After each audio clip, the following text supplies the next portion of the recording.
Chers amis, je déclare le 50e anniversaire du Carré Bleu ouvert ici à la Cité du Patrimoine et de l'Architecture et du Patrimoine, et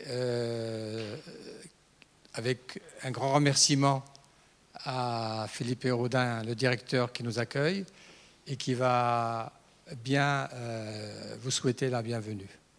Alors, bon colloque, et tout à l'heure je présenterai le programme et nos invités des tables rondes.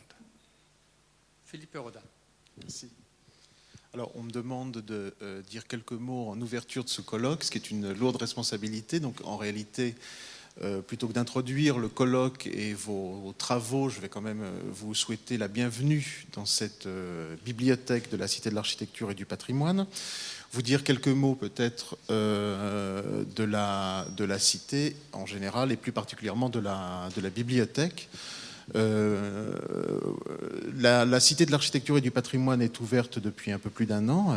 Elle a ouvert ses portes en septembre 2007, après une bonne dizaine d'années de projets et de préfiguration. Elle est constituée de 3 grands départements que vous connaissez sans doute, de 3 grandes entités qui existaient avant la Cité, le musée des monuments français qui était déjà installé ici dans le palais de Chaillot, l'école de Chaillot qui forme les architectes du patrimoine, et la 3e entité qui elle s'occupe d'architecture contemporaine, c'est l'Institut français d'architecture qui auparavant était installé dans un hôtel particulier dans le 6e arrondissement de Paris. Voilà, donc la bibliothèque dépend de cet Institut français d'architecture et elle est donc, son fonds est donc consacré à l'architecture moderne et contemporaine. Donc c'est une bibliothèque qui ne traite pas de l'histoire de l'architecture, ou très très peu, juste à travers quelques ouvrages de référence. Mais notre fonds est axé sur l'architecture moderne, contemporaine, on va dire, pour aller vite, qu'on commence à s'y intéresser à partir de 1870. Je voulais quand même vous souhaiter donc la bienvenue. Nous sommes très très heureux de vous accueillir ici à la bibliothèque, parce qu'on considère que la bibliothèque doit également accueillir des conférences. Nous avons reçu récemment Claude Parent, il y a une quinzaine de jours. Aujourd'hui, nous accueillons le colloque des 50 ans du Carré Bleu et nous en sommes très très très fiers et très heureux. D'autant qu'il y a en cours une donation de la collection complète du Carré Bleu à la bibliothèque dans laquelle vous vous trouvez, qui est en train de se mettre en place, donc pour que nous puissions communiquer à nos lecteurs, et ils sont nombreux à s'intéresser à ce sujet, la collection du Carré Bleu. Il y a un projet dont je ne peux pas vous parler plus en avant parce qu'il est juste en train de se monter. Nous souhaitons évidemment faire un travail de numérisation de la revue de façon à la rendre accessible sur le web, ce qui a déjà été le cas pour 4 grandes revues françaises du début du XXe. Nous avons mis en ligne la construction moderne, l'architecture, l'architecte et la revue générale d'architecture qui sont déjà en ligne sur notre site web jusqu'au milieu des années 30 à peu près. Alors, le don du Carré Bleu à la bibliothèque de la Cité de l'Architecture, c'est quelque chose de très très important pour nous parce que on s'est rendu compte en faisant une petite enquête dans les grandes bibliothèques patrimoniales parisiennes que le Carré Bleu était présent mais systématiquement lacunaire, c'est-à-dire qu'aucune grande bibliothèque parisienne ne possède la collection complète du Carré Bleu. On se rend compte qu'aucune de ces bibliothèques ne possède la collection du Carré Bleu. C'est donc très très très précieux pour nous de pouvoir la conserver ici, la communiquer au public sur place et, je l'espère très vite, en tout cas pour les premières années, la communiquer à tout le monde en ligne. Voilà, donc je vous souhaite un bon colloque. Je crois que la journée va être longue car le programme est dense. Encore une fois, nous sommes très heureux de vous accueillir ici et je cède la parole maintenant aux personnes qui organisent cette journée. Merci beaucoup. Merci beaucoup Philippe. Je veux tout d'abord signaler la présence de l'un des fondateurs du Carré Bleu, André Schimmerling.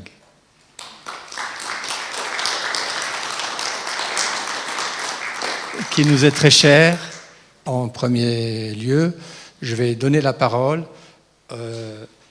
à Lodovico Folingri, qui est représentant de l'UNESCO.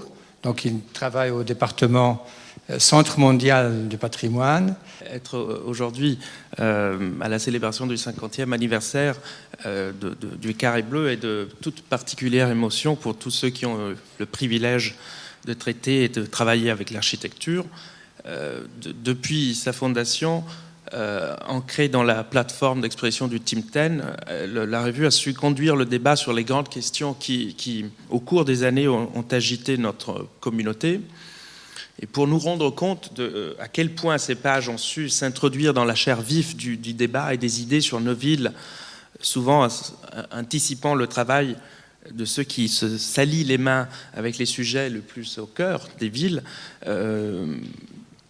je crois qu'il nous suffit de rappeler certains des titres des numéros monographiques du Carré Bleu dans le passé, quand on s'est interrogé sur la ville nouvelle, ville ouverte, ville linéaire, repenser l'enseignement de l'architecture, environnement, une responsabilité collective. Ceci en 1976, l'année de la première conférence des Nations Unies de Stockholm, la conférence pionnière qui a posé la première pierre dans la construction des chartes et dans l'agenda des priorités des Nations Unies en matière de protection de l'environnement et de conservation du patrimoine face au changement climatique. Ce qui me permet aujourd'hui donc de saluer l'ouverture de cette journée en rappelant en quelques mots l'état du travail que nous sommes en train que le Centre du patrimoine mondial de l'UNESCO, donc de l'agence spécialisée des Nations Unies en matière de culture et éducation, mène avec ses partenaires au sujet de l'équilibre souvent difficile entre architecture contemporaine et la conservation de l'identité historique de la ville. Il existe un ensemble de documents normatifs, notamment des chartes et des recommandations des Nations Unies sur les thèmes des villes historiques et de leur cadre général, qui ont été très utiles pour guider les politiques et les pratiques partout dans le monde, avec souvent des bons résultats.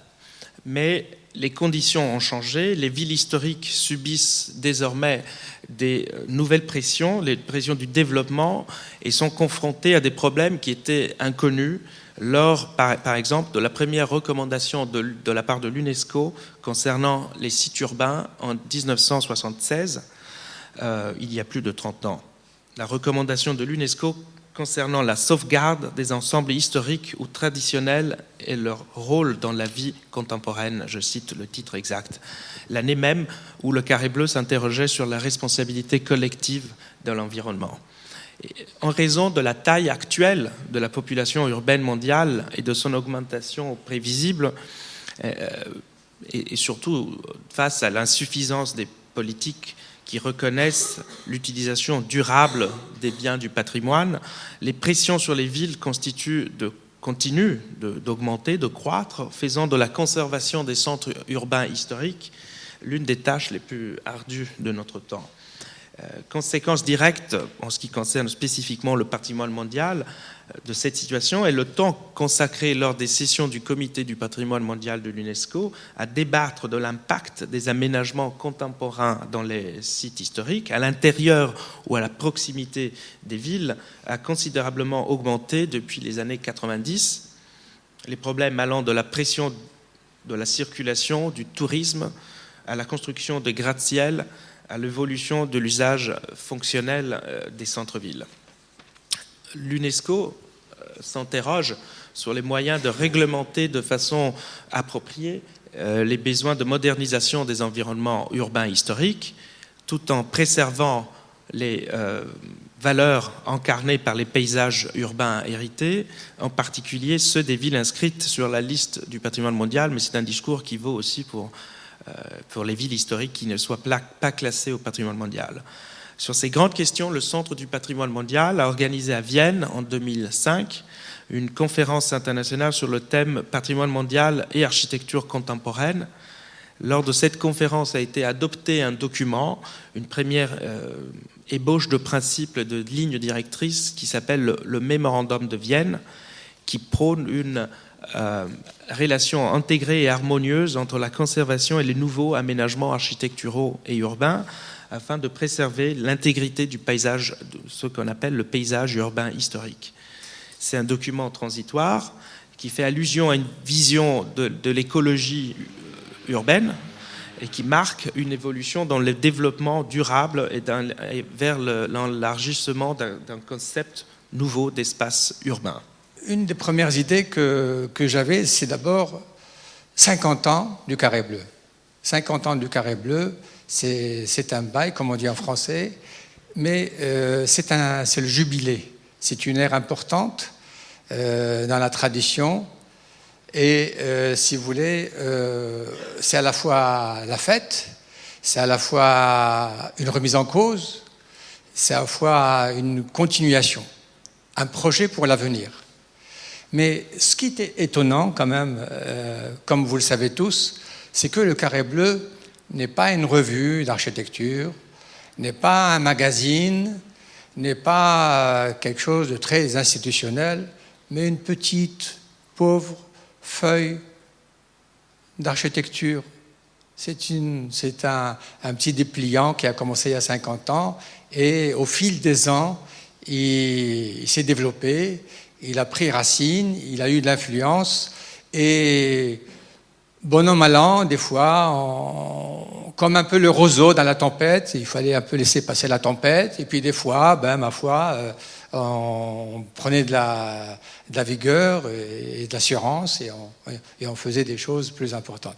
Vous voyez, donc c'est un mot d'expression, c'est un espace d'expression presque immatériel, comme tu l'as dit tout à l'heure. C'est un lieu de débat international. On peut être d'accord, pas d'accord, mais c'est quand même étonnant. C'est un miracle qu'aujourd'hui, 50 ans après, avec la présence d'André Schimmerling ici, un des fondateurs, avec les Finlandais, avec les Italiens, donc les Français, on est encore là. C'est un miracle. Il y a comme ça des miracles et j'espère qu'on aura d'autres miracles plus tard. Dans ce contexte-là, j'ai pensé à une chose, on parle toujours du carré bleu. Et le carré bleu, forcément, il y a une connotation à Malevich, le carré blanc, le carré noir, etc. Bon, c'est bien. Ça veut dire qu'il y a une nouvelle forme de sensation, une nouvelle forme de pensée, etc. Et c'est quelque chose de stimulant.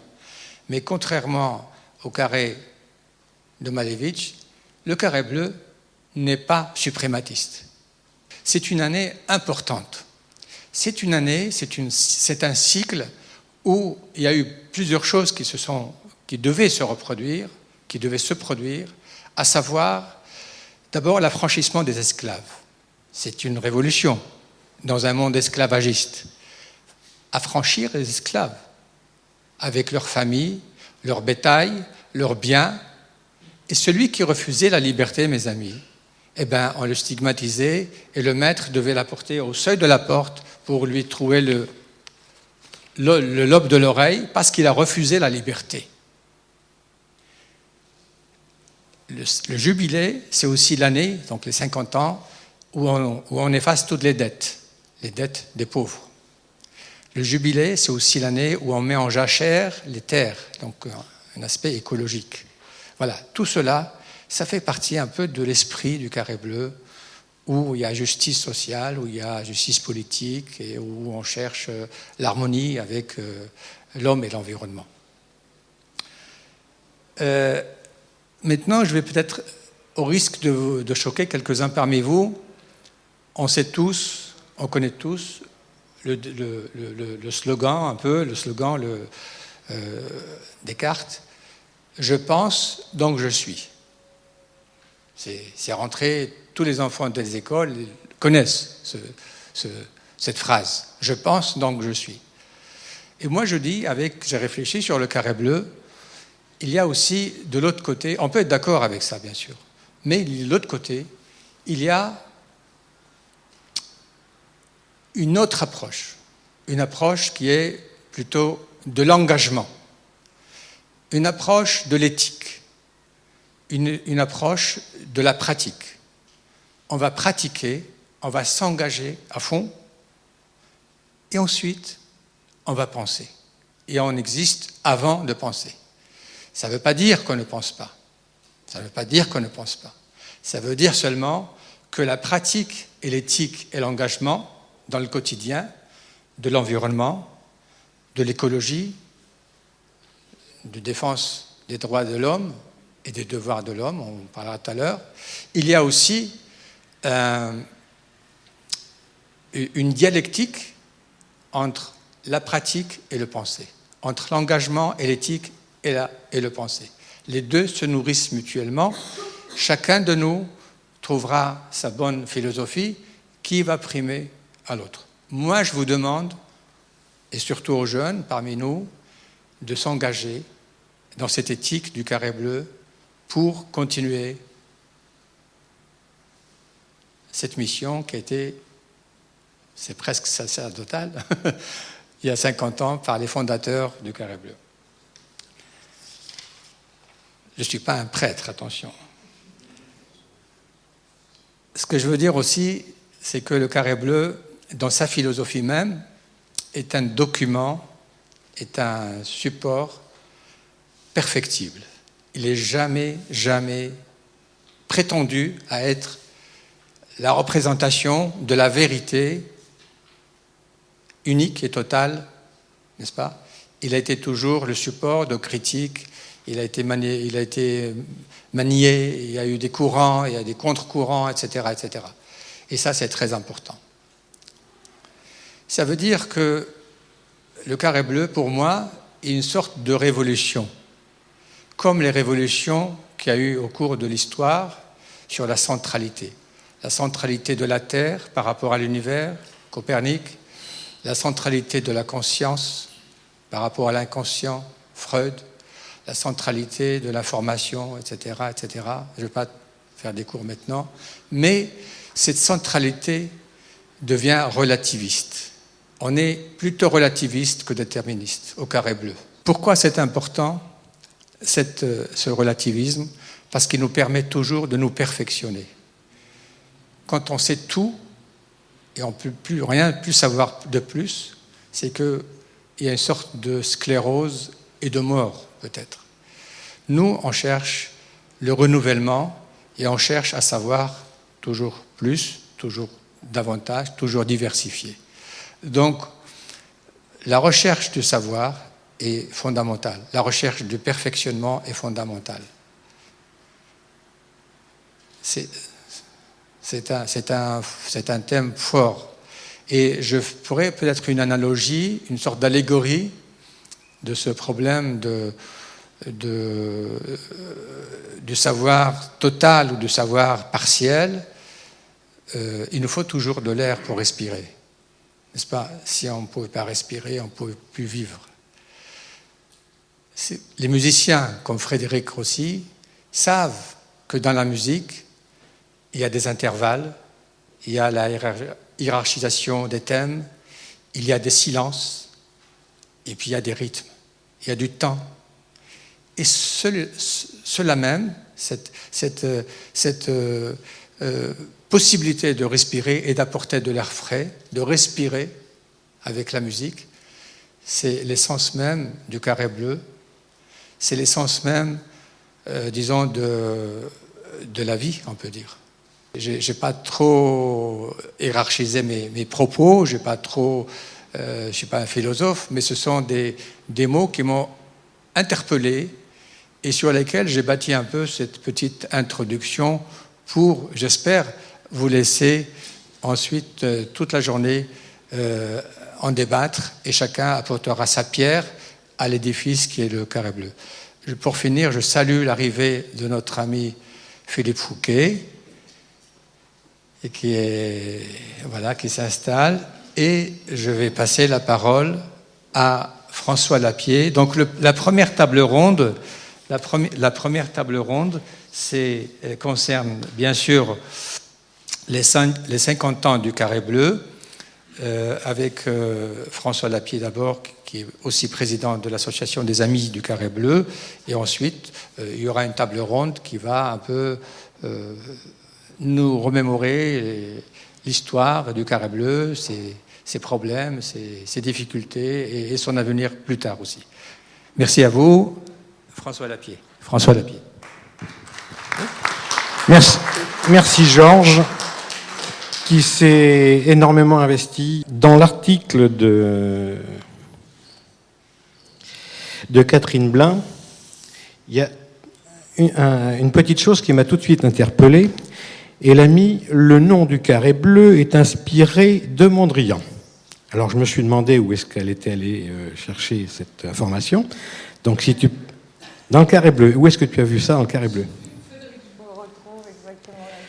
Parce que j'ai posé la question ce matin et on m'a dit non, c'est le petit-fils de Blomstedt qui a donné le nom du carré bleu tout à fait aléatoirement.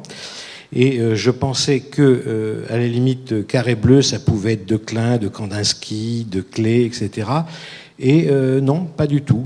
Et très honnêtement, je m'étais jamais trop posé la question avant les années 75. Et pour moi, je pensais que ça avait été une volonté symbolique d'intituler cette revue comme ça, parce que le carré, c'est le symbole de la création qui impose au chaos une structure orientée et stable, que ce soit dans l'architecture sacrée ou non, ou dans les villes, la ville idéale, la Jérusalem céleste par exemple, sont carrés, y compris les plans d'urbanisme romains. Et en même temps, le bleu corrobore un petit peu cette signification, à savoir que c'est le vide d'où jaillit l'existence, et ça souligne toujours le caractère spirituel et de la réflexion. Donc je pensais que ça s'appropriait très bien, ça s'adaptait très bien au carré bleu. Or, ce que je pensais être voulu, en fait, était simplement, d'après ce que j'ai compris, une idée d'un petit garçon qui a donné un titre à la revue. Ça marche ? Ouais. Si j'ai relaté cette anecdote, c'est certainement que j'ai trouvé écrite quelque part, parce que, et certainement dans le carré bleu, probablement, il me semble me souvenir, hein, mes souvenirs mériteraient d'être vérifiés, mais ça se vérifie assez facilement dans mes dossiers lorsque j'ai fait l'article. J'ai dû le trouver dans un colloque des 20 ans du carré bleu ou des 40 ans du carré bleu. Quelqu'un qui a écrit ça. Maintenant, est-ce que parce que c'est écrit, c'est la vérité ? Je vous laisse sujet à méditer là-dessus, parce qu'il y a toutes sortes de mythes. Le carré blanc de Malevich, le petit garçon de Blomstedt, je la trouve encore plus jolie. On peut débattre assez longtemps, à part demander à Blomstedt. Peut-être qu'à l'époque, j'avais vérifié aussi cette information avec Schmerling. André Schmerling, mais pour moi, ça semblait quelque chose de, d'écrit et d'avéré. Donc, commencer par toi, puisque je dis bien le carré bleu. Je vous dirai comment je suis venu au carré bleu. Ça fera une petite diversion. Mais comme sur les 10 premières années, en tout cas, à part Philippe, qui a peut-être connu un petit peu avant moi, il n'y a personne pour parler du carré bleu et de ses relations avec le CIAM ou avec la Charte d'Athènes ou avec Tim Ten. Donc, si tu peux, en quelques mots, nous résumer ce que tu as dit du carré bleu dans ces années-là. Oui, vous aurez l'article en lecture qui s'arrête plutôt aux années 80, alors que l'exposition qu'on avait faite couvrait jusqu'à 2001. Et on avait fait aussi un tableau des acteurs avec les différents comités de rédaction. Et à cette occasion, on avait fait un dépouillement complet de la revue que vous pouvez consulter sur le site du Carré Bleu EU et qui est utile parce qu'on retrouve tous les contributeurs et tout ça. Sur l'importance en fait de cette revue, je pense, dans l'histoire, c'était l'émergence d'une nouvelle génération d'après-guerre issue du mouvement moderne qui participait au congrès d'architecture moderne et qui avait envie de s'exprimer dans des nouveaux supports, exprimer de nouvelles idées et surtout dans le cas du Carré Bleu, de fédérer un réseau international. Il y a pas mal de revues qui, à cette époque-là, et là je vous renvoie à la bonne publication qui a été faite dans le cadre d'un colloque sur les revues des années 60-70. Il y a plein de revues comme en Italie Controspatio ou comme Opposition aux États-Unis, plein de revues, même Architecture Review, qui voient un renouvellement de leur comité de rédaction et qui essaient de relancer un nouveau débat, essaient d'ouvrir des nouvelles questions dans ces années. Et la spécificité du carré bleu, c'est que c'est une petite feuille de chou autofinancée qui a pour idée de fédérer un débat international. Non pas d'être une revue comme il en existe peu dans l'histoire et il en existe par exemple actuellement. Il y a des revues qui ont des correspondants dans différents pays et chaque pays va faire une contribution. Là, c'était vraiment l'idée d'ouvrir un débat entre différentes personnes qui étaient dans différents pays et donc qui pourraient se retrouver dans le cadre de rencontres, colloques, ce qui était finalement un peu les objectifs des membres du Team 10 quand ils fondent un petit groupe international qui a comme prétention de faire des rencontres lors de l'éclatement des congrès internationaux d'architecture moderne. Et la revue, le Carré Bleu, elle se positionne en fait en marge de tout ça, en marge de tous ces mouvements, et elle essaie de tenir des lignes éditoriales sur la réflexion des années début 60, enfin du tournant des années 60, les nouvelles questions qui se posent, et de voir un peu dans son réseau de gens qui vont tous peu à peu s'impliquer dans l'enseignement, qui sont très impliqués dans la pratique, parce que Bloomstead, à l'époque, il est rédacteur en chef de Architecti, il va s'impliquer dans l'enseignement aussi. Il est un personnage important de l'Ordre des architectes en Finlande, et c'est lui qui, au départ, porte la création de cette revue, qui finalement va déménager assez rapidement en 1962 en France et qui va être porté à cette époque-là par Georges Candilis. Et ensuite, avec toujours Schimmerling, parce que Schimmerling va déménager de Finlande, où il travaillait chez Bloomstead, à Paris, où il va collaborer avec Georges Candilis. Et ensuite, il va aller suivre le projet de l'aménagement du Languedoc-Roussillon. Et il va être un des membres fondateurs de l'école d'architecture de Montpellier. Donc, on voit bien que c'est un réseau, finalement, de gens qui se fédèrent et qui se structurent et qui, par l'intermédiaire de cette revue, lance des idées, lance des pistes de réflexion et toujours au fait de l'actualité de l'enseignement, du débat, de la pratique, et qui essaie de voir l'incidence et les caractéristiques spécifiques de ce débat dans chaque pays à travers leur réseau de correspondants. Et Schimmerling va être toujours le secrétaire général et bien vite, à la fin des années 60, même à partir de 66, aidé par Philippe Fouquet, à structurer quand même, parce que c'est une énorme organisation. On n'est pas à l'ère de l'Internet, on s'échange des lettres, des coups de téléphone, on se visite, on organise des rencontres, on tient un réseau. C'est pas impossible, hein. Les gens au 19e, ils sont absolument capables de tenir des réseaux internationaux, mais c'est beaucoup moins magique que maintenant avec des sites Internet où chacun met une contribution. Ça demande quand même une organisation, et d'où l'intérêt d'avoir des gens qui sont activement impliqués et qui y croient pour structurer tous ces échanges et puis dire, bon, ok, on va se retrouver sur tel thème, on va faire une contribution, ce projet est intéressant, si on le met en tension avec un autre qui est développé là-bas et là-bas, on va faire émerger des pistes de réflexion commune qui se passent à différentes échelles et qui se passent dans différents contextes. Et c'est le grand intérêt de cette revue, je crois, qu'il n'y en a nul autre pareil à cette époque des années 60, 70, 80, même jusqu'à maintenant, parce que c'est très compliqué comme projet éditorial, c'est très ambitieux, et c'est finalement de vraiment structurer un réseau. Et à travers ça, qu'on voit en filigrane dans la revue et dont je parle assez peu dans l'article, il y a tout un réseau d'échanges étudiants, tout un réseau d'échanges de mobilité, d'enseignants, des workshops, des choses qui se mettent en branle, exactement d'ailleurs comme va le faire, et avec d'ailleurs des passerelles avec... entre le réseau du Carré Bleu et le réseau du Team 10. Jacques Bakema va fonder l'architecture de Delft. Il va être très proche de Smithson, qui vont être au EE.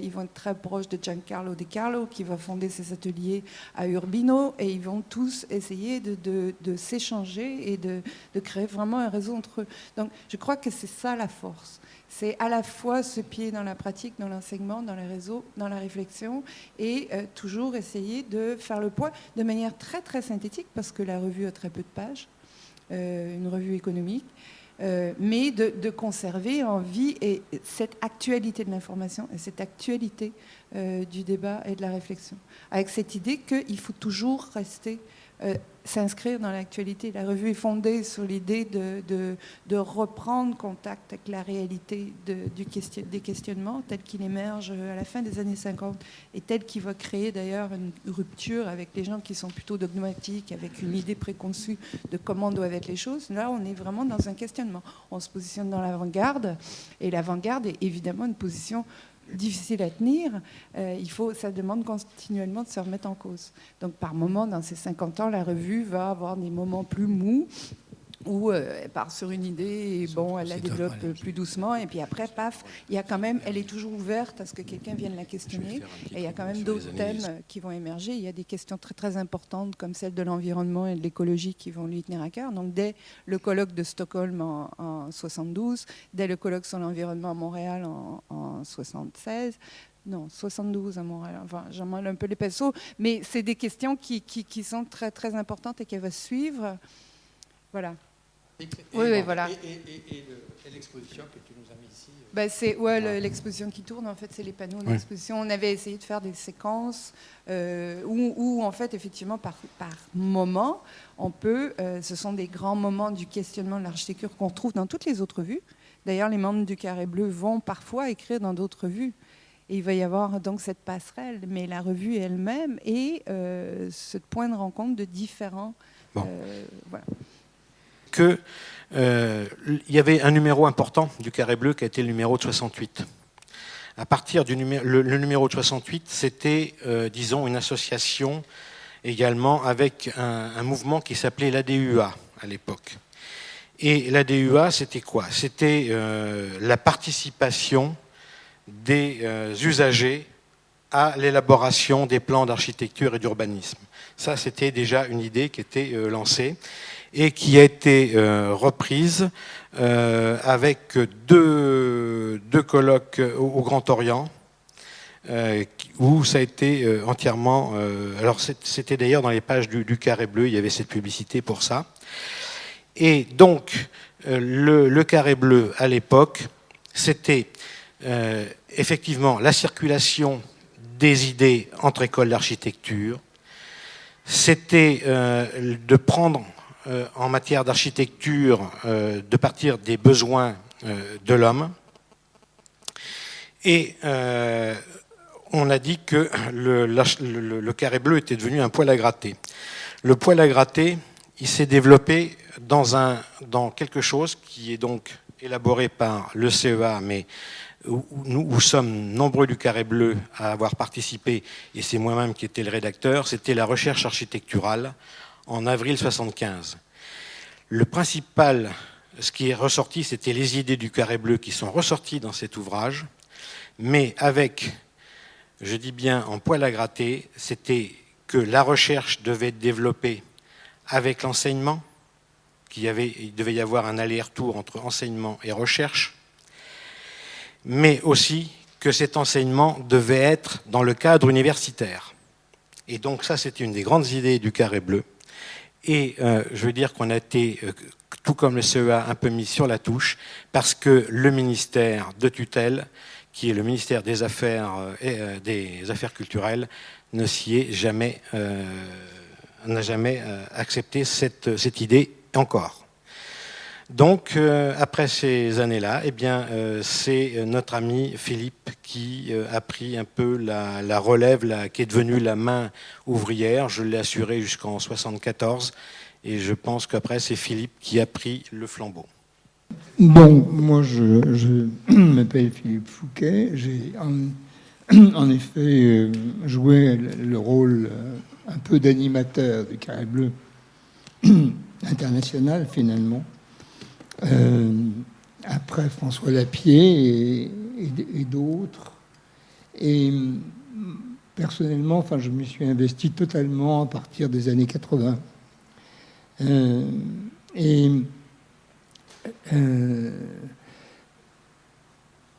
Mais mettons que depuis ce moment-là, j'étais très non pas influencé, mais enfin impressionné par les Tim Ten. Les Tim Ten dont la Pie vient de parler, et Catherine Blin. Et je trouvais extraordinaire, excusez-moi, je suis en train d'être enroué. Je trouvais extraordinaire que une assemblée de gens de toute l'Europe trouve le moyen de se retrouver 1 à 2 fois par an, de façon informelle, et de discuter finalement des gens qui étaient assez en réaction contre les Siam, vers la fin des Siam, et qui étaient pour beaucoup dans la destruction, je dirais, des Siam, trouvent le moyen de se rencontrer et de confronter leurs idées, qui n'étaient pas forcément du tout toujours qui n'étaient pas les mêmes, qui étaient très diverses et quelquefois contradictoires, mais qui avaient ceci en commun, qu'ils étaient des architectes en général, concepteurs, constructeurs. Et ce que j'étais aussi, moi j'étais un très jeune architecte, je dois dire, concepteur, constructeur, et je venais de découvrir, j'avais découvert le carré bleu peu de temps avant, et je trouvais extraordinaire que des gens arrivent à être cohérents avec eux-mêmes, c'est-à-dire à avoir, je ne dirais pas des théories, ça c'est beaucoup dire, comme dit Massimo Picacevara, qui est le directeur du Carré Bleu actuellement, et qui l'anime, il aime bien prononcer les mots grecs théoria et practice. Et mettons que c'est en effet ça qui me séduisait, à savoir être capable d'avoir des idées et faire en sorte que les réalisations, ce qu'on construit, soient le plus possible et autant que possible en conformité avec les idées qu'on a. Vous ne pouvez pas imaginer, ou vous pouvez très bien imaginer, à quel point c'est difficile, parce qu'on se heurte à la volonté des maîtres d'ouvrage, qui en général ne sont pas nécessairement d'accord avec vos idées. Et quand ils demandent un bâtiment, il faut construire un bâtiment. Et si ce bâtiment a des caractéristiques par trop extraordinaires et inhabituelles, parce que justement l'architecte a des idées un peu particulières, que souvent il partage avec tout un autre groupe d'architectes européens, alors moi je trouve admirable qu'on soit capable d'avoir cette volonté d'être cohérent avec soi-même et de faire coïncider idées et réalisations. Donc, je crois que j'ai absolument pas changé de point de vue. À l'époque, moi, au fond, j'étais pas très loin encore de l'école des Beaux-Arts en tant qu'élève. J'y étais déjà en tant que très jeune, beaucoup trop jeune professeur. Je me demande vraiment ce que j'y faisais en tant que professeur. Et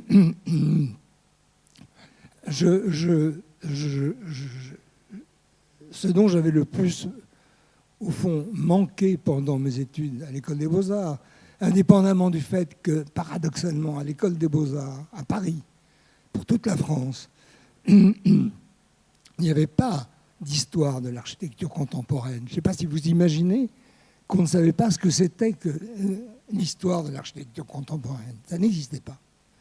Et il n'y avait pas non plus, en dehors de quelques architectes qui étaient des chefs d'atelier, des espèces de pontifes, membres de l'Institut, plus ou moins, il n'y avait pas de véritable professeur qui était capable de colporter un véritable savoir.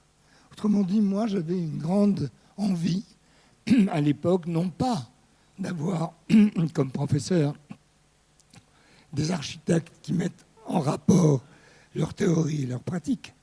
J'avais surtout envie d'avoir de véritables professeurs qui m'apportent quelque chose. L'école des Beaux-Arts ne m'a je ne sais pas du tout ce qu'elle m'a apporté, probablement une ambiance où on parlait d'architecture, mais en fait, moi je me considère comme un autodidacte et je suis bien content que mai 68 soit passé par là pour amorcer la remontée de la qualité de l'enseignement de l'architecture. Je pense qu'on est encore loin du compte, mais qu'on est sur la bonne voie. Alors, donc, c'est une de nos préoccupations actuelles. Par exemple, je suis en train d'écrire à un architecte que vous connaissez peut-être de nom, qui est hollandais et qui s'appelle Herman Hertzberger, et qui, pour moi, est un architecte absolument remarquable et que j'ai connu quand il était professeur à l'école de Delft et architecte, concepteur, constructeur, et qui a fait paraître un certain nombre appuyer son enseignement auprès des élèves, des étudiants, sur des fascicules qu'il avait fait lui-même. Mettons que sur la page de gauche, il y avait une représentation photographique de réalisation de Hertzberger lui-même, soit l'intérieur, soit l'extérieur de bâtiments de toutes sortes, soit, et sur la page de droite, les commentaires destinés aux étudiants, qui était l'enseignement, enfin une sorte de résumé de l'enseignement qui était dispensé aux étudiants. Méchant, de la méchante maintenant. On a une session d'1 heure et je voudrais demander, alors il y a Patricia Botta et Luciana De Rosa, s'il te plaît, et Massimo Picacciamarra, vous faites partie de cette session, avec Georges Ederi. Sur l'actualité du Carré Bleu, quoi de neuf, qu'est-ce qui se passe actuellement avec la revue? On attend que Luciana et Massimo viennent à la table. Mais alors, Patricia peut déjà... Est-ce que c'est Patricia ou c'est Georges qui commence? Patricia. Différence sur une recherche, une thèse. S'il te plaît. Ça marche? Oui, ça marche. Je tiens à remercier le comité de rédaction de Le Carré Bleu et particulièrement Monsieur le directeur Massimo Picacciamarra de me donner la chance de publier une partie de ma recherche dans cette prestigieuse revue Feuilles d'architecture. Et plus encore, il m'a exhorté et m'a stimulé ma recherche sur ces sujets. La différence. Je voudrais expliquer en 3 mots ce du titre, mon approche de la différence. Le premier mot, différence avec un E, au singulier, ne doit pas être considéré comme un principe universel, mais comme l'évolution d'un concept qui part des mouvements de revendication sociale, mouvements qui renvoient aux catégories d'appartenance, genre, classe, couleur, ethnie. Mais ces concepts deviennent un critère, référé à l'individu en tant qu'acteur, doué de désirs, plongé dans un système de relations et prenant conscience de soi. L'immersion dans un système de relations est le sens attribué à la différence, en termes d'espace physique, certes, mais pas uniquement. La différence traduit le lien indissoluble entre environnement, habitat et société. La différence problématise le thème de la relation entre le naturel et l'artificiel, rappelle le besoin de faire dialoguer les opposés, les divergences. Et ce n'est pas tout. L'attention aux diversités demande une approche différente du projet, une nouvelle façon de regarder et de penser le territoire, d'identifier et de sélectionner les lieux où la concentration des différences est déjà un acquis. Pour reconnaître les différences, il faut de nouvelles capacités de lecture et de compréhension de l'espace physique, social, mental, susceptibles d'ouvrir de nouveaux espaces d'interaction entre les points de vue. Par exemple, la vision territoriale, les besoins réels des gens, l'espace virtuel, les variables sensorielles et matérielles, l'utilisation quotidienne, la fonctionnalité, etc. Les différences sont ancrées dans la philosophie, la sociologie et les études anthropologiques, mais elles doivent devenir un outil, un dispositif conceptuel et herméneutique pour faire évoluer les disciplines territoriales.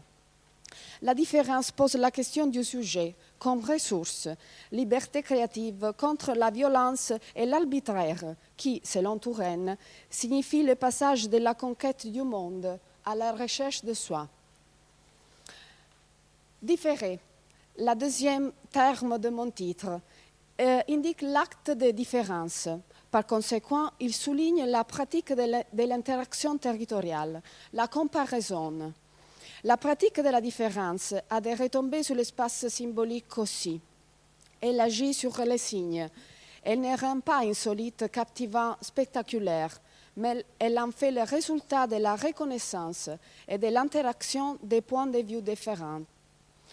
Un projet n'acquiert de sens que s'il reconnaît et compare les différences, s'il est capable de les assumer et de les transformer en autre chose. Et c'est la raison pour laquelle il occupe l'espace du désir, de l'imagination. Il appartient au lieu et aux gens. Différente est l'action au participe présent de différer et représente le potentiel du processus. L'action de différence renvoie à de nouvelles interprétations de la relation entre le plan et le projet, à la nécessité de développer de nouveaux outils techniques. Par exemple, Patrick Geddes, avec sa coupe de vallée, a utilisé un outil technique pour penser l'évolution des organisations sociales, depuis les plus primitives jusqu'aux formes les plus élaborées des sociétés urbaines. La coupe allie les aspects physiques et les utilisations du territoire. Elle assume la double liaison diachronique et synchronique à la fois entre le territoire, les activités et l'habitat. Quant à la coupe de la vallée, elle représente la figuration contextuelle de l'espace et du temps. La coupe rend visibles les interactions spatio-temporelles au niveau du territoire. Elle est un dispositif narratif ouvert, une langue à croissance lente, comme la désigne Allison et Peter Smithson, qui lui donne une valeur idéogrammatique. Dans mon livre, l'utilisation du diagramme illustre l'interprétation du critère de la différence. Différence, le troisième mot, avec un A, comprend donc la dimension temporelle. Différer dans l'espace et dans le temps signifie reconsidérer le processus de transformation pour inclure le geste qui va suivre, l'action qui suit toute prévision. La nature provisoire de la condition contemporaine, la rapidité des changements d'état demande de nouvelles ouvertures à des modes d'utilisation variables, à des besoins changeants et à des capacités inédites de répondre à des demandes diversifiées dans l'espace et dans le temps. La différence avec le A est une transgression d'orthographe et non pas un concept. Selon Derrida, la différence est un faisceau, un tissage, un croisement qui laissera répartir les différents fils et les différentes lignes de sens, qui conjugue la différence en termes d'espace et temps. Différence est générateur d'espace. Dans la répétition de la différence, on obtient la distance, l'espacement.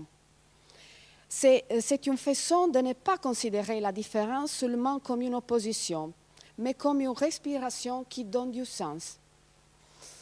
Si la différence produit un déplacement du discours sur la ville qui met en évidence les valeurs du temps, il est également possible d'en discerner un sens qui recentre l'intérêt sur les thèmes de l'espace.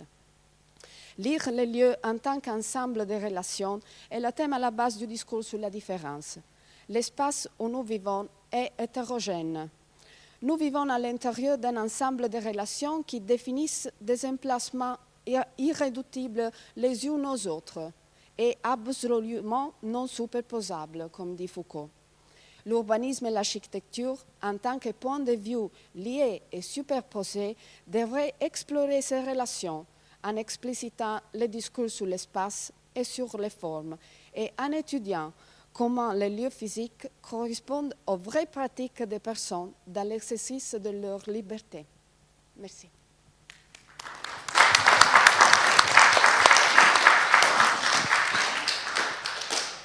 Alors, merci Patricia. Donc, ce thème a été développé tout en longueur dans le cahier du Carré Bleu qui est déjà publié dans la collection. Et maintenant, c'est Georges Hédéric qui va présenter un autre cahier déjà publié. Je reprends maintenant un peu la parole et je suis toujours émerveillé par l'extraordinaire circonstance, l'extraordinaire, hasard des choses, le hasard des choses. Dans l'exposition de Catherine Blin, que vous allez voir tout à l'heure, elle parle notamment des réalisations en Israël, à Kiryat Gat, à Bat Yam, de Glickson, de Peterson, Neumann, Zweecker, etc. Catherine, je vais te dire qu'à ce moment-là, moi j'étais assistante de recherche à l'Université de Jérusalem et j'ai travaillé dans les villes nouvelles, pour les villes nouvelles, sur ces problèmes-là. Je ne te connaissais pas. Et 50 ans après, je me retrouve là pour parler de toutes ces villes nouvelles, et toutes ces expériences novatrices sur le développement urbain, la relation entre les citoyens et la ville, etc., etc. Mais c'est vraiment, j'ai la chair de poule de voir comment, à une différence de 50 ans, le circuit se ferme et on se retrouve comme ça par le hasard des choses. Mais je vais parler de l'article que j'ai écrit dans le nouveau Carré Bleu, qui s'appelle « Songe d'un jour d'été », en référence à Une nuit d'été de Shakespeare. Et pour vous parler tout simplement d'un lieu, on peut tomber amoureux d'un lieu, et ce lieu-là, il a aussi 50 ans. C'est un lieu qui a été créé aussi par une utopie, en plein désert, dans nulle part, rien, il n'y avait rien. Et donc, les responsables de l'époque ont décidé de créer un pôle d'excellence pour la recherche sur l'homme et son environnement, sur l'architecture, sur l'énergie solaire, sur l'écologie, sur le système, les écosystèmes. Et donc, c'est un lieu où il y a beaucoup de recherches interdisciplinaires. Des scientifiques, des architectes, des urbanistes, des économistes, des sociologues, très pointus, très très pointus. Et donc, l'essentiel de ce que j'ai essayé de faire, une sorte de typologie des espaces et des architectures depuis 50 ans là-bas, donc avec notamment Moshe Safdie, Metchinsky, etc. Donc des gens, vous allez peut-être lire l'article, mais je vous donne en quelques minutes les lieux. Je ne sais pas si vous voyez bien, on ne voit rien. Comment on peut faire ça pour que ce soit... je ne sais pas si on peut projeter. Comment on peut faire la diaporama, s'il vous plaît, ici là? Comment on peut lancer la diaporama? Ah, là, voilà. Attends. Comme ça. Et hop, comme ça. Alors, c'est comme ça?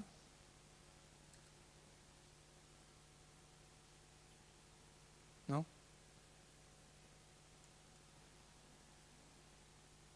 Ou alors je passe les images il faut comme ça, oui.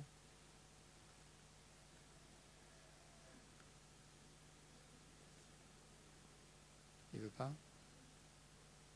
Il veut pas s'ouvrir?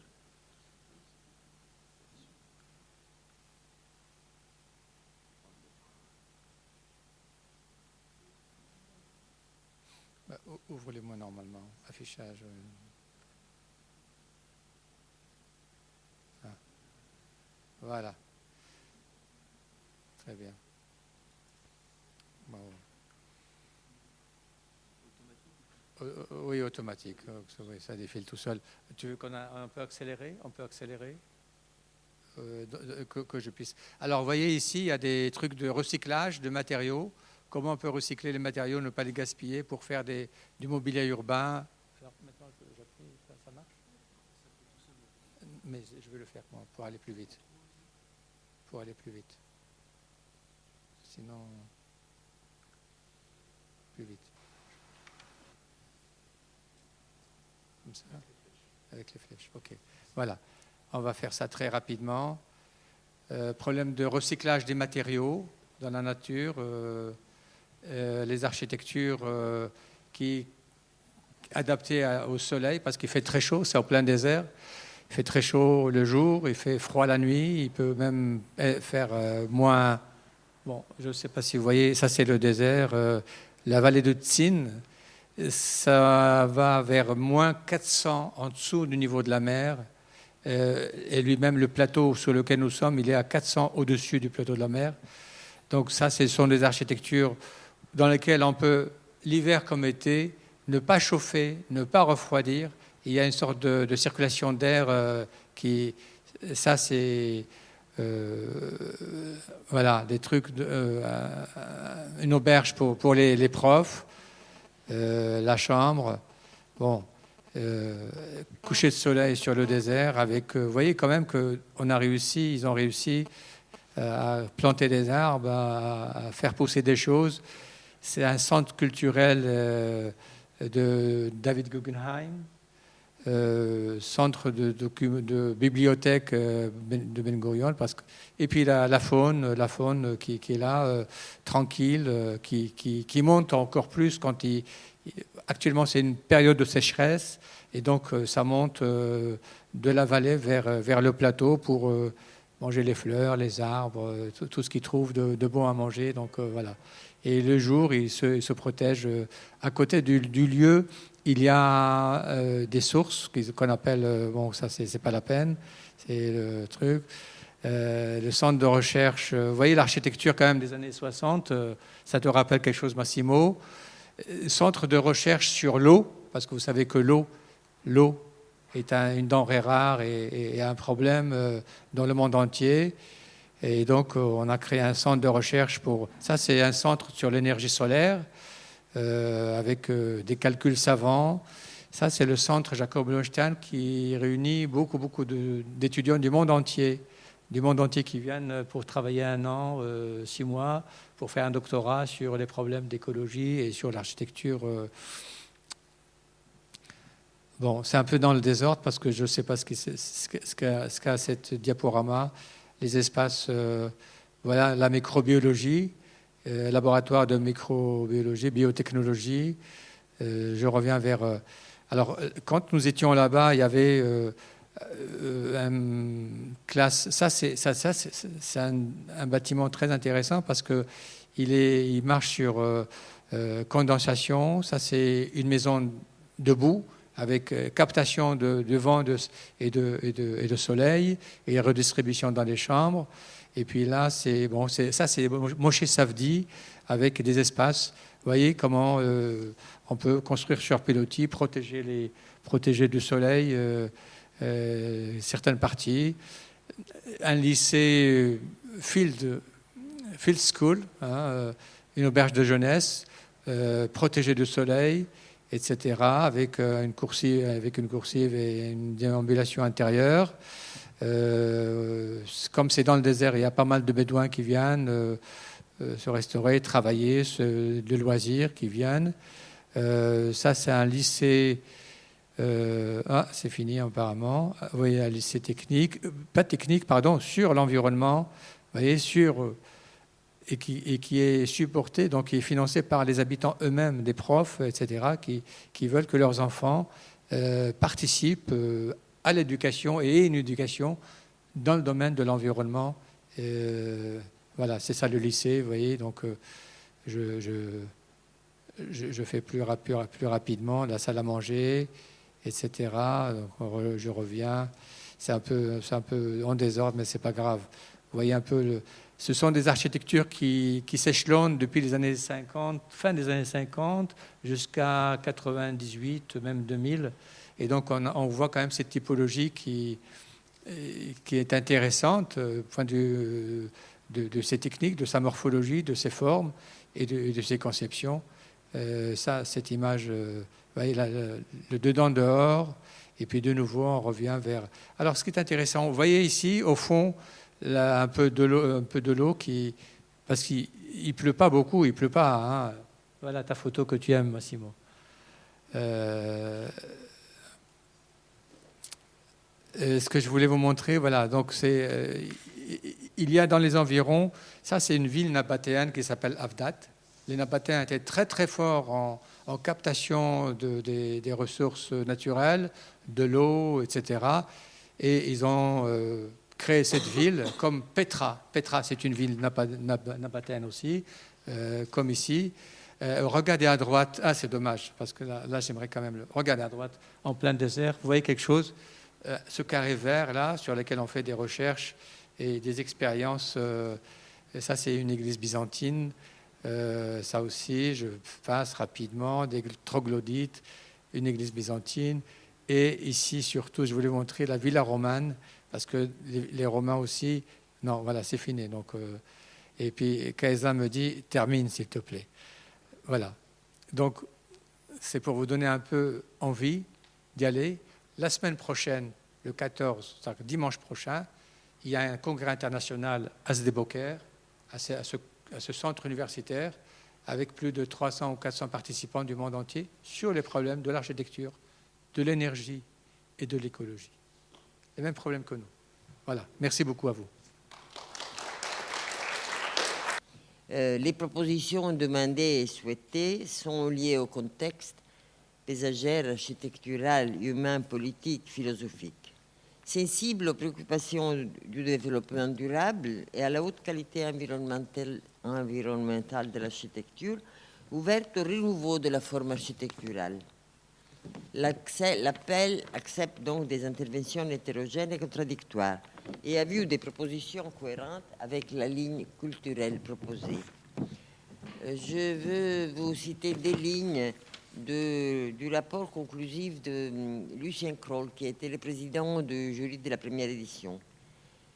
Ceci, il dit, exclut le narcissisme, les volontés de possession sur la totalité de l'objet, les arrogances égoïstes, les trucages de style pour étonner, les absurdités calculées, tout l'enseignement qui dresse les uns contre les autres les jeunes gens pour les préparer à se tailler une place dans un marché brutal.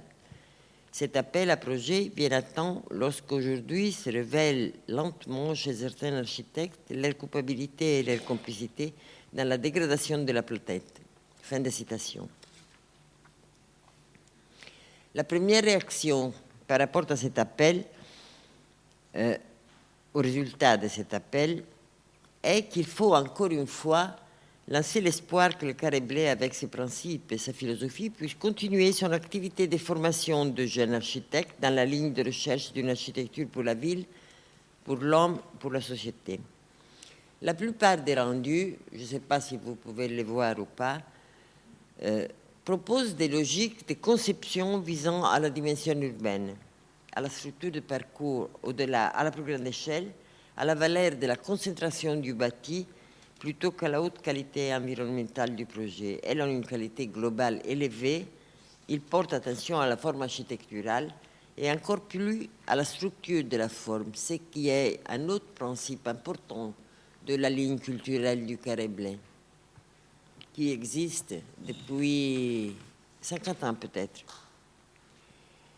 Dans la lecture des projets, pour le choix des lauréats, le premier but était d'abord d'évaluer les intentions non déclarées par rapport aux résultats formels proposés, puis les méthodes d'intervention, leur impact sur le projet, et seulement après, les images d'architecture, la philosophie des références et, les cas échéants, le contrôle de la forme architecturale. La sélection prime le courage de traduire en termes d'architecture le principe servant de base à la conception, mais a valu alors éviter de déclarer un premier prix, un deuxième, un troisième, mais plus simplement avouer que le jury a remarqué quelques propositions intéressantes et marquantes. Nous n'avons pas jugé les propositions comme expression de narcissisme comme tous les architectes célèbres, ni comme objet qui remplit proprement son rôle, mais comme possibilité de relation entre les usagers et habitants avec les paysages urbains et naturels et sa transformation. Comme je l'ai dit déjà, il ne s'agit pas de projets modestes, mais au contraire de propositions qui montrent une ambition enragée de résister à toute commercialisation et de s'accrocher aux liens avec le contexte.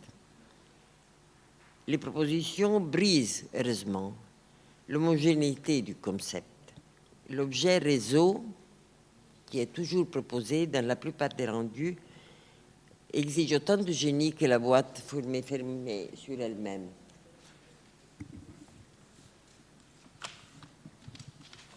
La conséquence immédiate dans les idées projets n'est pas désigner un premier, comme je l'ai déjà dit, un deuxième, un troisième, pour éviter n'importe quelle allure de commerce ou de compétition. On a choisi quelques propositions intéressantes sans en condamner les autres à apparaître comme médiocres. Parmi les non-lauréats, deux rendus sont caractérisés par une qualité élevée qui pourtant le jury, au cours des confrontations successives, n'a pas pu désigner comme lauréat, le nombre de ceux-ci étant limité. Le rendu français pour Angers, dont la jeune fille qui l'a produit est dans la salle, je l'ai vu avant et j'aurais bien aimé l'inviter à dire deux mots, mais je crois qu'on n'a pas le temps. Et le rendu argentin pour Tucumán.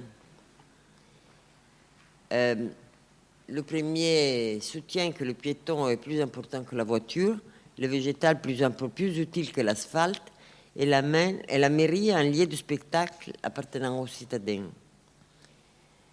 Les autres projets restent à distance pour des raisons différentes. Les Italiens, surtout à cause de la difficulté réelle de gérer les valeurs historiques des sites choisis. Le représentant de l'UNESCO en a parlé avant. C'est un problème réel, la gestion des centres historiques des villes. Les Libanais, ils devraient être présents aussi, je ne l'ai pas vu. Bonjour. Les Libanais, à raison du poids énorme des problèmes sociaux, de vie et de survie, qui freinent la possibilité de trouver une expression architecturale directe. Ils ne sont pas à mesure d'éviter une réflexion profonde sur la situation sociale de leur pays. Mais ce que nous avons relevé pour tous est le manque absolu d'une idée réalisable pour proposer une qualité environnementale des projets.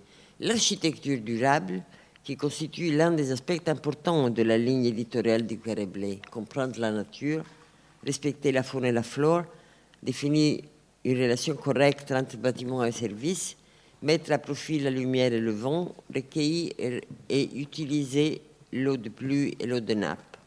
Ces thèmes sont les grands absents de tous les rendus. Ils révèlent, c'est l'hypothèse la plus probable, un manque de formation, qui contraste très fortement avec la prolifération dans toutes les écoles d'archi d'Europe de cours, de séminaires, de masters sur notre véritable enjeu pour les 50 prochaines années, l'éthique du projet. L'engagement civil par rapport à la sauvegarde de l'environnement et du paysage, l'effort vers la transformation des banlieues en véritables villes sont absents dans tous les rendus qui semblent faire référence plutôt à l'architecture du monument, à sa présence forte et émergente, à l'autoréférentialité, etc.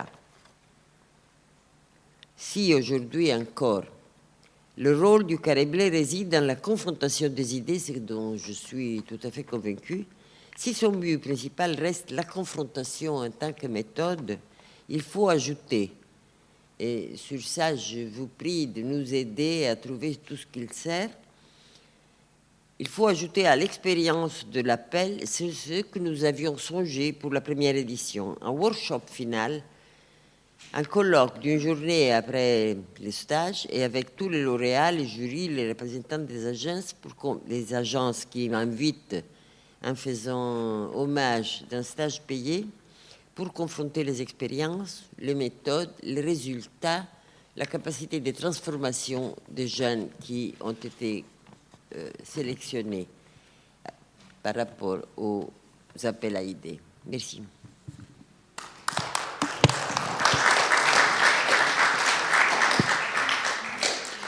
Merci Luciana. Et il y aura une possibilité de peut-être poser des questions après, lorsqu'on a fait cette tour de table. Alors maintenant, le prochain exposé, c'est par Massimo Picacciamara, le directeur de la revue, sur un projet de texte, la déclaration des devoirs des hommes. Et Massimo va présenter ce projet de texte.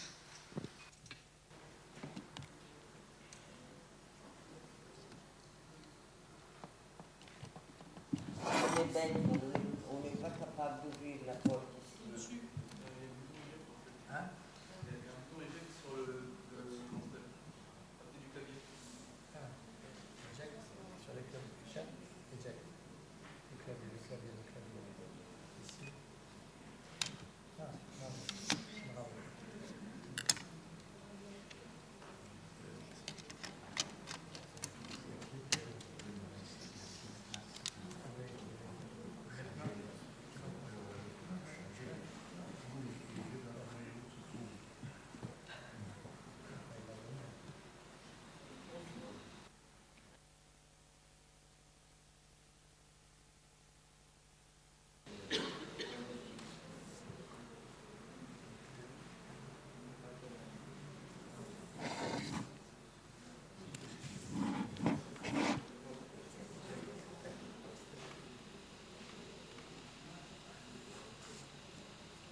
Bonjour.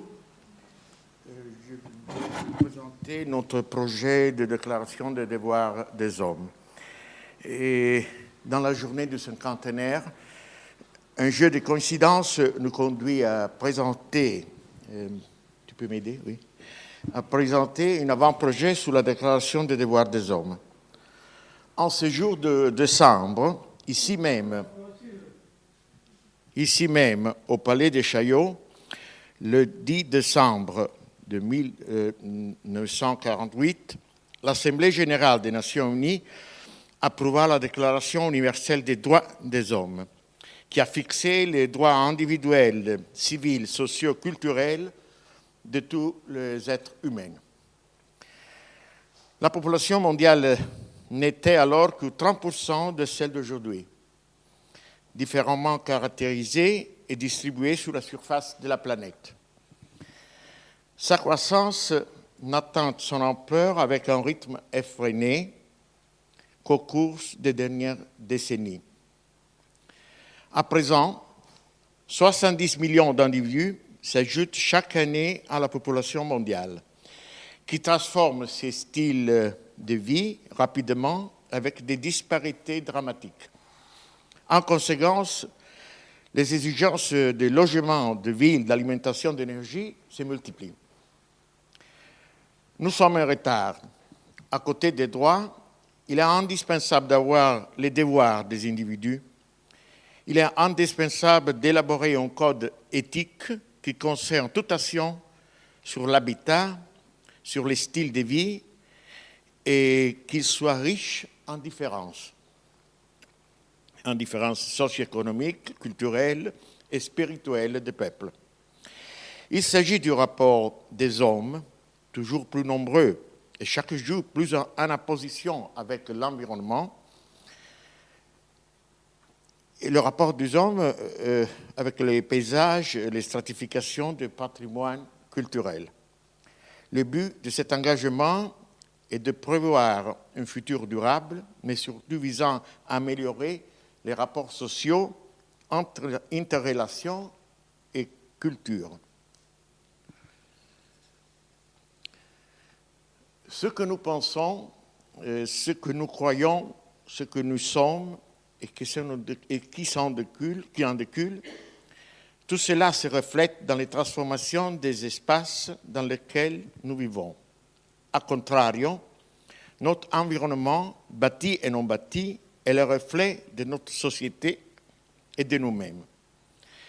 Kaiser Bronnerbauer, membre significatif de notre cercle de rédaction, le souligne. C'est l'essence spirituelle de l'homme, la spiritualité en l'homme, qui est une cause aujourd'hui et est la cause d'aujourd'hui. Naturellement, cela concerne l'architecture aussi, parce que l'architecture est un produit de la pensée de l'homme. Georges Hideri a proposé une version en forme de manifeste dans lequel il a articulé et détaillé les idées du développement durable. D'autres amis du Carré Bleu ont encore exprimé leurs idées. Le débat est ouvert. Et on est heureux qu'il révèle des pareilles préoccupations et des approches différentes. Ce sera un débat vivifiant, une direction de travail qui, pour ne pas se réduire à des questions de principes et des questions de mots, doit se traduire concrètement dans des transformations de l'espace et du cadre de vie, pas exceptionnelles, mais diffusées. L'ouverture au débat que le Carré Bleu a lancé en 2006 avec le numéro manifeste Fragments en symbiose va produire ses effets. Maintenant, on doit découvrir quelques exemples, quelques fragmentations qui soient dans la ligne de notre projet. On doit être capable de traduire les principes et matériaux architecturaux et les diffuser.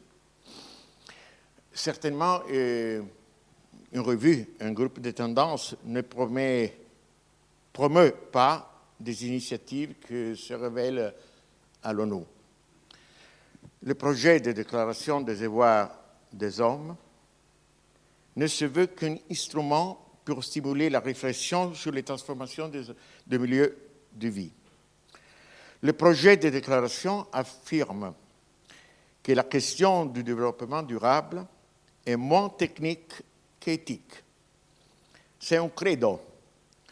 C'est l'exigence spirituelle de l'homme qui impose un changement de hiérarchie dans les choix qui précèdent à toute transformation, en vulgarisant des méthodes de base et en faisant évoluer les esprits de nos temps. La contraposition entre droit et devoir n'est pas un jeu de mots.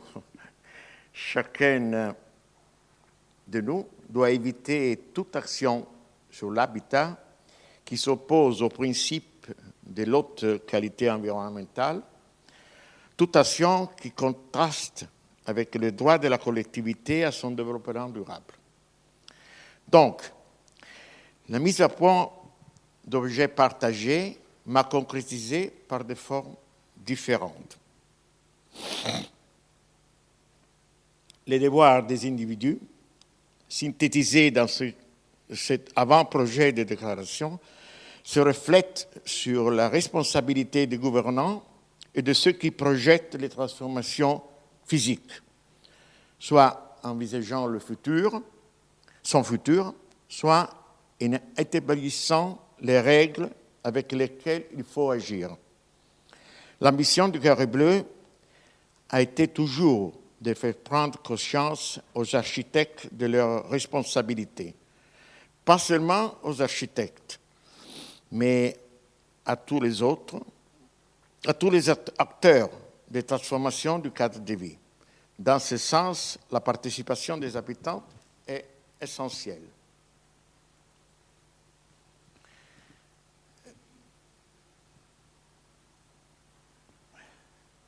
Quelques décennies passent entre la prise de conscience de les limites du développement. C'était le Club de Rome qui a fêté les 40 ans en juin. Donc l'un de ses fondateurs, Aurelio Peccei, au début des années 80, a été même le président de l'INARC. Et se passe, je disais, entre la prise de conscience des limites de développement et celle de l'exigence de la décroissance, pour utiliser le néologisme introduit ici en France par Serge Latouche, avec les différentes retombées de ce credo dans les différents contextes. L'un des devoirs importants aujourd'hui, c'est de contribuer à l'accélération des mutations des mentalités de nos temps. C'est toujours la ligne du carré bleu, en a parlé François Lapierre avant, et ici c'est le document de juillet de 1972 à Aix-en-Provence qui a mis en ordre les thèmes du carré bleu et qui est signé par aucun des fondateurs et des autres amis qui étaient présents à l'occasion. À présent, le cadre s'est tout à fait changé.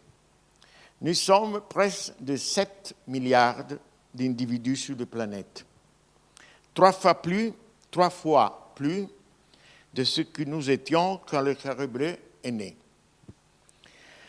Quand, je cite, quelques jeunes de Siam, irrités par la sclérose dont souffraient les groupes dont il était sorti, décidèrent de mener une action militante permanente de recherche des vraies questions brûlantes et des vraies réformes nécessaires pour le milieu de la vie humaine. 3 fois plus, c'est un vrai changement d'état. La matière même se transforme à travers des points critiques. Et le solide, le liquide, le gazou. Avec la dissolution des Siam, commence le Timten, qui pour le carré bleu également s'est lancé un search of utopia the present. Non pas une fuite du présent, mais l'utopie comme démarche pour anticiper l'avenir. The aim of Timten, théoriser et dans le même temps construire, parce que n'est que par la construction qu'on peut réaliser une utopie du présent. D'une manière ou d'une autre, ces missions et ces ambitions ont toujours animé le carré bleu. Aussi pour le projet de déclaration des devoirs des hommes, renforce une attitude culturelle. Transformer les milieux de vie par des actes et des projets concrets demande de la constance et surtout de l'énergie, ça veut dire la force qui transforme l'hypothétique en réalité. Dans l'automne de 1997, avec les colloques L'architecte et le pouvoir et l'Observatoire international d'architecture, le carré bleu a lancé le projet de directive européenne sur l'architecture et le cadre de vie. La résolution sur la qualité architecturale dans l'environnement urbain et rural du Conseil de la Communauté européenne du janvier 2001 a ses racines, je crois, même dans l'action du carré bleu, qui a été le premier groupe qui a posé cette question cruciale pour la vie et l'esprit des individus. Aujourd'hui, en cette journée du cinquantenaire du carré bleu, nous avons l'ambition de lancer une autre réflexion commune. Dans l'année 2009, déclarée par l'ONU Année mondiale de l'astronomie, le carré bleu, comme toujours, va se préoccuper de la planète Terre, de la vie et des formes d'expression de ses habitants. Le carré bleu alors ouvre des débats pour la mise à point du projet de déclaration des devoirs des hommes, avec grand intérêt pour l'action de recherche sur l'écologie urbaine et territoriale, et surtout pour les projets concrets et pour les réalisations exemplaires d'urbanisme et d'architecture indissolublement liées. Dans la fiche du dernier numéro et dans les écrins, on a même les images de la sélection de les 24 œuvres d'architectes qui, entre le 1958 et le 1988, 30 ans après le Siam, matérialisent les thèses du Carré Bleu. On aura la force de sélectionner dans le 2009 ou dans le 2012 24 œuvres qui soient dans la ligne de la recherche actuelle. Nous sommes obligés de démontrer l'existence de projets et de réflexions qui répondent aux aspirations actuelles. L'appel international a aidé, a parlé Luciano avant, une idée pour chaque ville. Dans sa 3e édition de 2000 actuelle, comme toujours avec le patronage de l'UNESCO, peut nous aider dans cette direction et sur cette réflexion.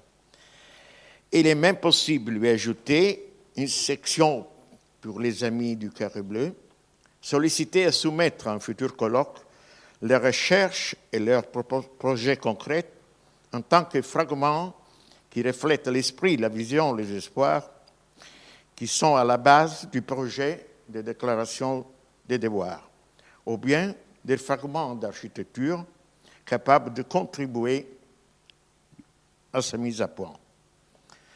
Merci beaucoup. La dernière image, c'est un message par Wim Wenders, c'est une jolie image par Jonah Friedman. Merci.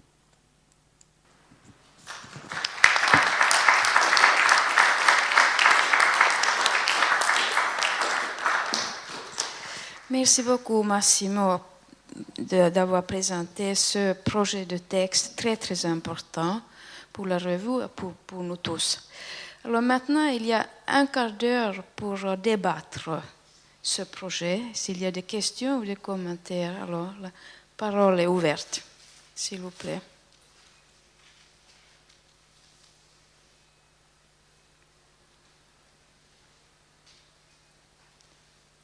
Georges Hédéry.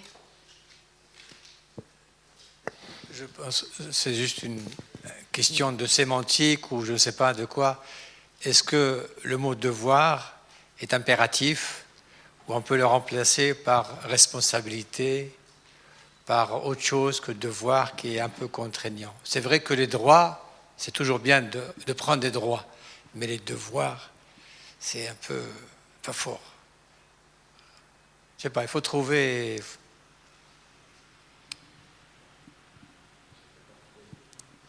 Ça fait partie de la discussion. Devoir. Un appel à mots est toujours possible, bien sûr, mais le choix du mot devoir, c'est un peu contrepartie des mots droit, du mot droit. Si les individus ont des droits, ils ont la possibilité de dire c'est moi qui dois faire comme ça, c'est moi qui a sa position dans la planète pour avoir ceci ou cela, il doit aussi comprendre qu'il a des devoirs. Il a des devoirs de comportement, des choses de tel genre dont le Carré Bleu a toujours parlé souvent. Oui, mais c'est une recherche à mots qui est très intéressante quand même. Bon, je comprends que c'est un peu difficile si on n'a pas le texte devant soi, parce qu'il y avait beaucoup de choses importantes qui étaient dites, et il n'y a peut-être pas tous les gens présents ici n'ont pas peut-être vu le texte, le projet de texte. Alors, mais peut-être je pourrais demander à François Lapierre de dire quelques mots. Oui, je pense que tous les amis du Carré Bleu ont souscrit à ce projet lancé par Massimo. La seule chose, c'est que lancé il y a déjà, disons, c'est en juin que tu as lancé à peu près la chose, mai-juin, on a eu, bien qu'on ait sollicité l'avis de tous nos amis, on a eu très très peu de réactions. C'est là que j'étais un petit peu déçu, parce qu'on a besoin effectivement que tout le monde réfléchisse à cette chose, à ce texte, et qu'il y ait une synthèse effective qui soit faite en 2009. Voilà le point, puisqu'il faut en plus arriver à sortir un texte extrêmement clair, aussi clair que celui de la ligne du Carré Bleu. Si je peux rejoindre... Ah non, non. Alors, Massimo voulait répondre un petit peu après Pierre Lefebvre. S'il te plaît. Tu peux, et après Pierre Lefebvre. Oui. Non, Pierre, avant. Oui. Mais qui d'abord? Le texte, à mon avis, c'est un travail futur. C'est une ligne de travail, une ligne de réflexion, et je crois que nous devons dédier plus que numéro prochain à la mise à point de ce texte. Mais le problème, à mon avis, c'est introduire dans notre texte et dans tout, où le gouvernement, les architectes, c'est en principe une déclaration universelle avec ses différences. Mais le problème, c'est contribuer à une déformation des pratiques projectuelles à travers lesquelles on va conformer l'espace. À mon avis, c'est très important mettre en ordre le texte et avoir une chose très communicable, ce que disait François, je suis parfaitement d'accord. Mais j'aimerais beaucoup que Georges, l'autre Georges, que Ricardo, que tous nous, Pierre, que tous nous, oui, qui tout travaille pour trouver dans l'architecture du passé et dans l'architecture qui se va bâtir maintenant. Et dans ce que nous faisons, même nous-mêmes, aujourd'hui, des points, des éléments qui vont être dans la direction de ce texte. Parce que si ce texte reste seulement une recommandation de devoir ou ce qu'on veut, il n'a pas d'intérêt. Il a intérêt s'il est une contribution à transformer notre mentalité commune. Alors, à mon avis, l'appel international aidé que les jeunes architectes ont participé, ont fait cette année, le prochain doit être très fortement caractérisé pour donner un apport à la mise à point à travers des exemples à ce texte. Notre revue, l'intérêt du Carré Bleu, c'est toujours un rapport très fort entre construire, projeter et théoriser. Ça, c'est le vrai élément fort d'une revue très petite, mais qui lie plusieurs de nous, parce que nous croyons qu'il soit indispensable d'avoir un rapport très fort entre la conception, entre la pensée et entre la forme de notre construction, de nos projets. Merci. Et Pierre, tu veux encore continuer ou est-ce que tu as reçu la réponse?